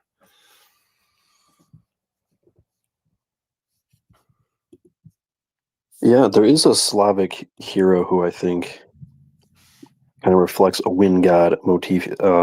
He's not named after the Slavic wind god named Stribog, but he's got a few different names. But it's a pretty clear and interesting and a very unique form of the wind god's chaos conf. If we have time, I could go. It's not super important, but because I think we have covered quite a bit about it. You could probably, it has a Wikipedia page. Okay. If you look up Nikita the Tanner, Nikita. Okay. There's a lot of folkloric images of him being shown as like a massive brute of a man with a giant club. which already kind of invokes the what we've been describing about the wind god and his difference between the thunder god. But there's Right. this Zmei, or this serpent, that's plaguing the kingdom, and the king is continuously beseeches Nikita, sometimes called Kirillo or even Ilya, which is a name of another Slavic hero who is in place of the wind god. So that's interesting. I don't know if there is anything there, but he's not convinced, and he keeps refusing to help or do anything until the king sends a bunch of the villages or the kingdom's young children to beg him, and then his heart is softened, and he finally battles with the serpent. And after their battle, he makes a deal with the Zmei that, oh, we are evenly matched. We can separate the earth in half and, mark our territory. But he uses the serpent to plow that boundary mark over all of the land and then along the seafloor, and ends up drowning the serpent by using him to plow the seafloor. Right. Okay. So we have the summary right here. That's a good summary. Nikita demanded that they split the world and plow the border of their halves, then used the dragon to pull the plow instead of a plowing horse. After they plowed a furrow across the land, Nikita demanded that they plow further to divide the sea as well. Gornich ultimately drowned. Interesting. Yeah, I could definitely see that. So this brings up a couple of other interesting, important points that I'll just pinpoint here, which is the Dagda also has a title which translates as, according to Isolde Carmody, translates as the regeneration of the world of dry land. The regeneration of the world of dry land. So these are very cryptic names, but I wonder if it's just a description of what he does with the octopus. He regenerates the dry land. He's generating the world, turning it into dry land to sort of, part of creation. So it may directly be referring to this wind power to dry up the waters and create the land. But then also, the Dagda is this plowing god as well. I think it's possible there's at least 2 stories and possibly 3 stories, if not more. There's 2 or 3 that I know where the Dagda is plowing and clearing land, and not including the octopus one where he clears land with wind, of course, right? But in the second battle of Moytura, when Brest takes over, he forces the Dagda to dig these earthworks that for his fortress, essentially. So he's slaving away as a digger, as a plowing digger guy, and then in there's the wooing of Aideen, and then there's the dream of Angus, and I'm just forgetting if which one of those, if not both, he is then also clearing land. So I think in the wooing of Aideen, I'm pretty positive that he goes as to sort of help Mither, unless he's helping Angus in the dream of Angus. This is why I'm confused right now. But he is asked to help complete a task which involves clearing the land. So he's sort of like this workman god that is always clearing land as this sort of laborer, right? And this involves plowing a lot of times, plowing up the earth. This is interesting because we have this plowing event in this story you just brought up, right? So not only is he fighting the sea monster and drying up or splitting the sea rather, but he's also involving the act of plowing in this very story as well. So this plowing is a big thing for the Dagda. So this could be combining these motifs that are in the wind god mythos, I think. And then, yeah, sorry. Well, the Slavic wind god's name, Stribog, this name literally translates to the spreading god, which could have something with plowing, but then there's also the proposed Welsh version of Andagtha that you mentioned, Amathon, if I'm pronouncing that properly, which I believe is theorized to be from Proto-Celtic Ambachtonos, which means the same plowman. Exactly. So this is the reason I think that Amathon is probably the Dagda. So first of all, as I showed in my sort of creation myth rant recently, that Bran has very direct mythic alignment with Down. Like their death scene where they request their body to be taken to this southwesterly isle, and they both parallel Yama very strongly. So it seems like you can kind of put Bran aside as mainly the Yama type and the Down type. So then who's left in Welsh mythology to be the Dagda, right?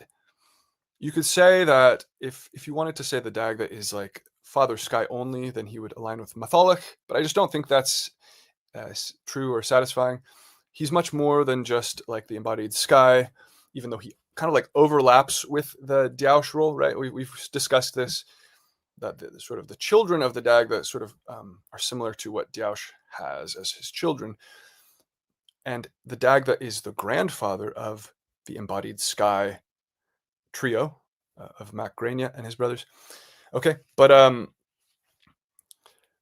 then who really has any mythic connections to the Dagda in Welsh mythology? And to me, it has to be this Amathon. If you're like the process of elimination is one powerful part of this, I think. But also, if you really look at what the Dagda does, like I said, it's in 2 or 3 stories. He is massively important as this earthwork clearing plowman god who is specifically treated as like this laborer for the gods. He's like laboring almost like a slave to Bress, and he does this action repeatedly. He's the one who really plowed and cleared the land. His name is the regeneration of the land, of the world of dry land, and it all connects together. And not only that, actually, but Vayu himself, what he holds in iconic depictions of him, images of him, is a goad, and it is a goad for driving the cattle who will plow the fields, basically. Okay, so Vayu himself in the Vedic material is a plowman god. Okay, it's just the reality of the of the Vayu type. Let me just bring this up as well.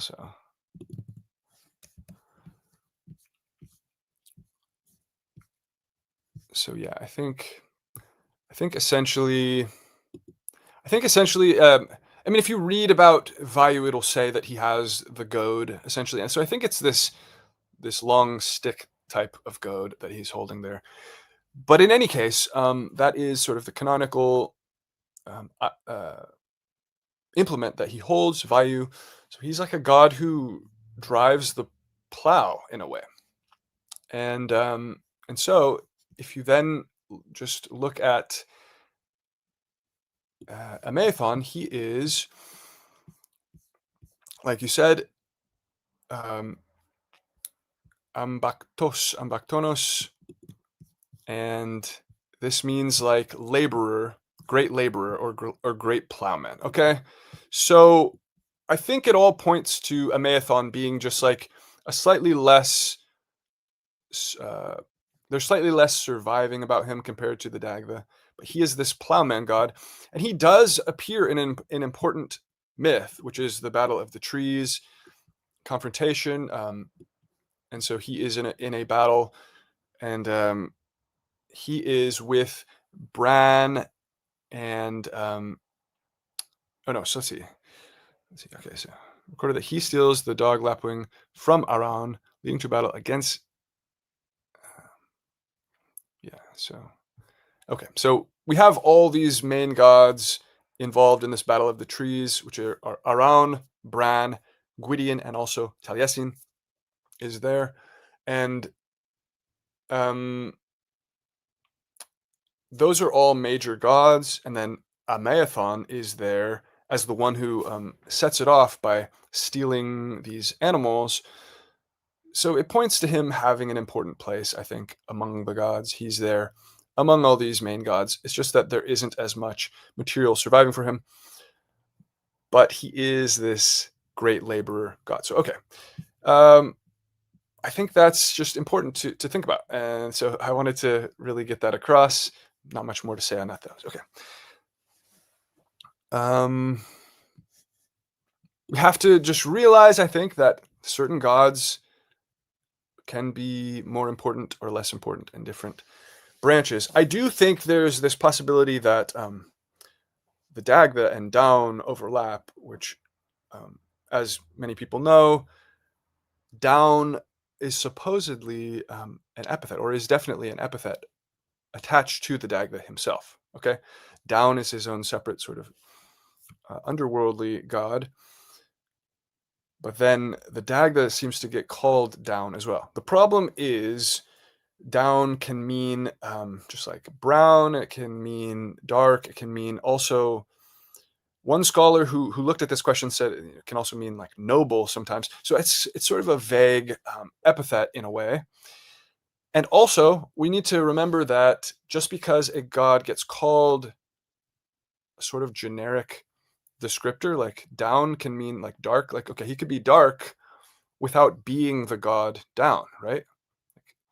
Just because he gets called like Fionvenach, the bull, I strongly believe that is not the god Fionn. It just means white-horned. So he has white horns. That doesn't make him into Fionn. He's actually described as red, or as having some red color to him in a description of the bull. And I think his opponent is Fionn, actually. So I think there are these ways where we can get tricked. A lot of times, if you see the word Fionn, if you see the word Down, it will point to that god, but it's not. There's no rule saying that 100% of the time that's going to be correct. So you could have the Dagda with an epithet that is Down, and it could not be saying that he is equated with Down. Okay, but that being said, that aside, it is possible that it is, right? Okay, so there's this possibility that the Dagda is overlapping with, or is sort of has a higher unity with the underworld god Down. And I just said Bran seems to be Down, so it's possible that Bran has some Dagda, has some of the Welsh material we would associate with the Dagda instead, right? There could be this flow, this backflow between these two types that are separate in Bran and Amaethon, but also have sort of points of intersection, right? Okay, so I think that should be fair to say, right?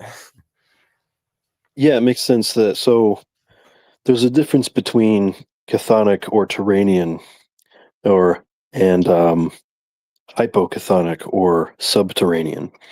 And I think that, Turanian or chthonic aspect to Dawn and Dagda would be the overlap, since he's the plowman, or, the one god also spreads seed over the earth and fertilizes the earth. It makes complete sense that, and I'm pretty sure, I don't remember who made the video. Might have been a Fortress of Lu video. One of his older ones on the Dagda, trying to investigate the Dagda as a continuation of the Indo-European sky god. There was a mention of, I don't know if this was Dispater or on Dagda, but food offerings were given to the god that were buried underground, and that was used as an argument against it being a celestial god, which I think is logical. Yeah. So, yeah. Yeah. I think it's like, I just think the Dagda is such a complicated god, where he clearly has celestial connections. He clearly has atmospheric connection. That's like the middle level of the air, like the wind. and then he clearly has chthonic earthly connection. So when we try to like pinpoint too much, he's such a massive god with multiple kind of sides to him that it's hard to say that, but he could, like Fortress of Lu said, this food being poured into the ground could very well point to an underworld chthonic important side to him, right? So yeah, it's just hard to like boil it down or reduce it to only that, but I do think that's a good argument that it's pointing to his sort of underworld side. Also, just the fact that he is Lord of Brunaboynia, that that is like an underworld sort of burial mound location, that it could point to like underworld kingship in some respect. Okay, Vayu, though, this is what I also point to, is that Vayu, especially in the Iranic material, he is a god of death and of the underworld. So what makes the most sense to me is that the Dagda is this Vayu, and he's a god of the underworld and death, connected to the Vayu aspect, and that in turn directly like overlaps him with the Yama type as the god of the underworld, and so they become esoteric. Like when Vayu is acting as the god of death, he is like becoming one with what words can you use? He's overlapping with the Yama type as the lord of the dead. Okay, so it's like that's what makes sense to me, is that there's this esoteric overlap that causes them to sort of get conflated a little bit, but also have their separate, distinct identities. But I do think people need to remember that, yeah, look at the Iranic material, especially, that there is this underworld aspect of Vayu extremely prominent. He's a very main god of death and of the underworld in that. And I go into that material in my Dagda and Vayu video more specifically. So I'll just leave people to go look at that if they're interested. But yeah, so that could account for why the Dagda has this underworldly chthonic side, but it still could be coming from his wind aspect, and then that could lead to equation with the god of the dead down, and so that he's kind of like they just blend together in that way, maybe. Okay, so thank you for this. So Amahon or Amahon, how would, where's the emphasis? Amahon, something like that. So I'll try to learn this eventually. Okay, so then you have like Sukelos is plausibly a Gaulish version of this type. But yeah, I think we hit all the main points. Regeneration of the world. He, spreads the seed. He is. There are titles of the Dagda that I think reinforce this interestingly. He's called large lapped farter. These are translations that are from Isolde Carmody. So these are obviously debatable and disputed, but her translation is that one of his epithets is large lapped farter. So what god would be associated with farting? It makes sense that it would not only be a god associated with the wind and the wind of the body, but also a comic aspect that can be treated humorously. That's very Vayu coded, in my opinion. And then the other one is great lying bag. So it makes you picture a bag of wind, like a wind bag, right? Great lying bag. So very interesting. I think like cackling hen on the hill or something like that. So these could be like coded references to different things that the wind does, or sound of the wind. Another one is even this famous epithet, man of peaks. So fair ben or fair ven. People translate this as like horned man, because Ben, BENN, can mean pointed, as in horned. Okay, it can be similar to kora, like a synonym in a different way. It can refer to the peaks of the horns of cattle and things like that. So he could be the horned man. But Isolde Carmody points out that it is actually just part of a longer name, Ferven. And when you translate the longer name, she argues that it's actually contextually describing like peaks of mountains and shores. So it's like Ferven Bruach, etc. And she translates that as man of peaks and shores. Well, that like gives it a whole different meaning essentially, and it suggests that, okay, like if you're already looking at it through the lens of wind, potentially you can say there's a lot of wind on the peaks of mountains, there's a lot of wind at the shore of bodies of water. So it could be a reference to places where wind appears prominently, a man of peaks and of shores. So there's one possibility, one possible reading. I've seen that name translated as like the pinnacle of manliness as well. Oh, okay. See, It would yeah, quite literally be like how you'd call someone like top guy, you know, okay. which would Yeah. make sense for him and Fargus having names meaning like peak manliness. That's true. And also, but you know, I mean, all of the thing with, I like to know like as factually as possible etymologies, but if a folk etymology falls in line with the nature of a god, then it's not problematic at Right. all. Definitely agree. Yeah. Yeah, they can definitely, like, these are poets operating at a high level where wordplay was one of their main interests. Okay, they are absolutely using multiple levels of meaning sometimes, and so it's just hard to know uh, when something is really being implied or not. But it's worth considering these multiple meanings to these things, I think. Okay, Yeah, so I do have to go in a second, but there okay, was something I wanted to mention about the wind god, which kind of relates to the Rudra type and thunder god as well. So go I've for been it. noticing, talking to our friend Einherry, that Thor, um, as well as Indra and other thunder god, like the thunder god Chaos Kampf, is kind of an echo of the separation of earth and heaven in a way. At least, particularly when he's battling like a stone monster or giant like Indra and Vala or Thor, and either Hrungnir or the Etten builder who builds the walls of Asgard.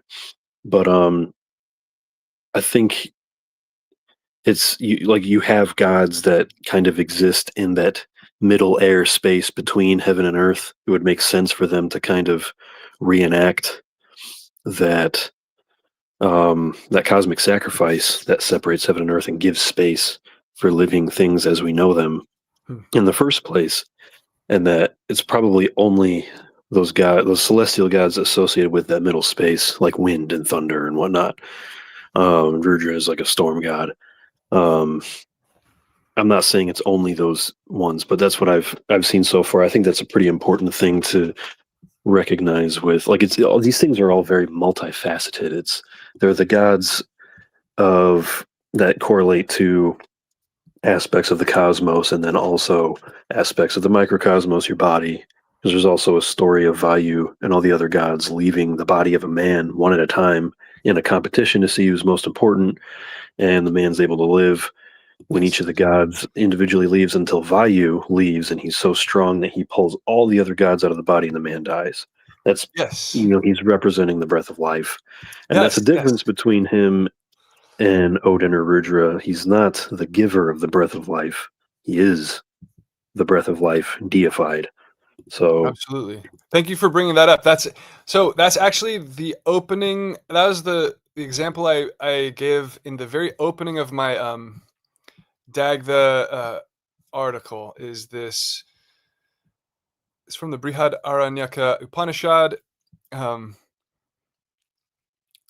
Vayu and the other gods of the bodily functions made a test to decide the greatest among them. One by one, the gods left the body of a man. The man could carry on in better or worse shape when each of the various other gods abandoned their posts. However, when it was Vayu's turn, not only was it robbed of life, But each of the other gods was overpowered and pulled along with Vayu.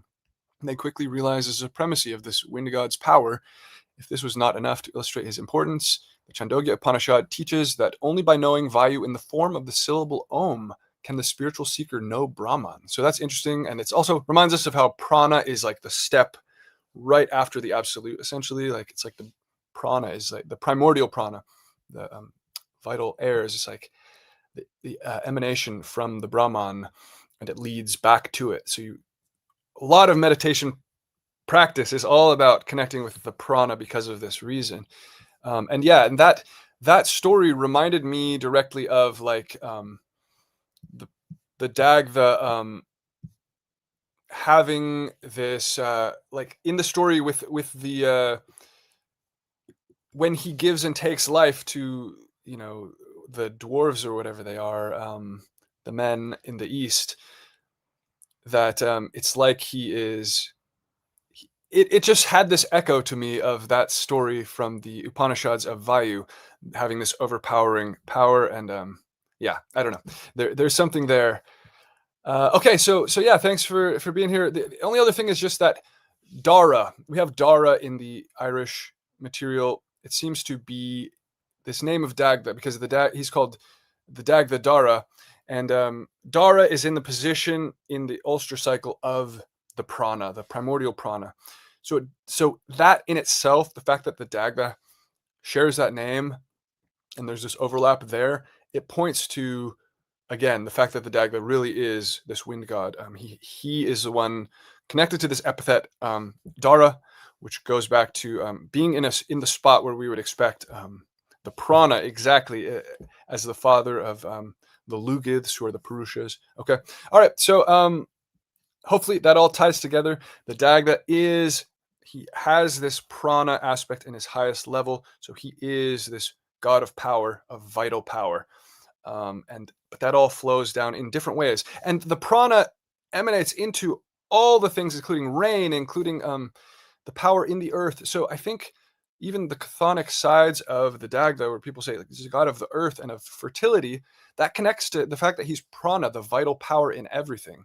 And so I think that's why it's hard to boil him down to just an earth god. He's really this prana vital power, which is like wind coded, but in a very complicated, esoteric way that can be misleading. So, okay, all right, Arno, any last words, or should we sign off?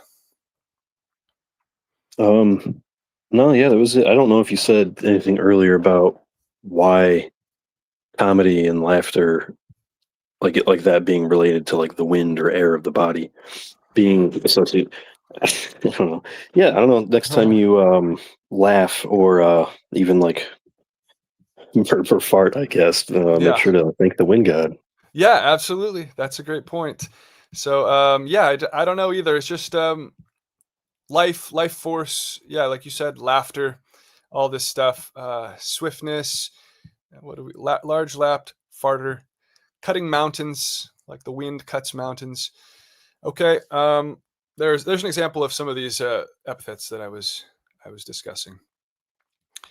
All right. Well, yeah, he's the king of speech and of laughter, I believe. So we'll leave it there. And yeah, thanks for being here, Arno. It was a good discussion of a complex god. So thanks to everyone for listening, and hopefully we will have another one of these next couple weeks. All right, have a good one, Arno. All right, thanks for having me. Have a good one. All right, thanks. Bye.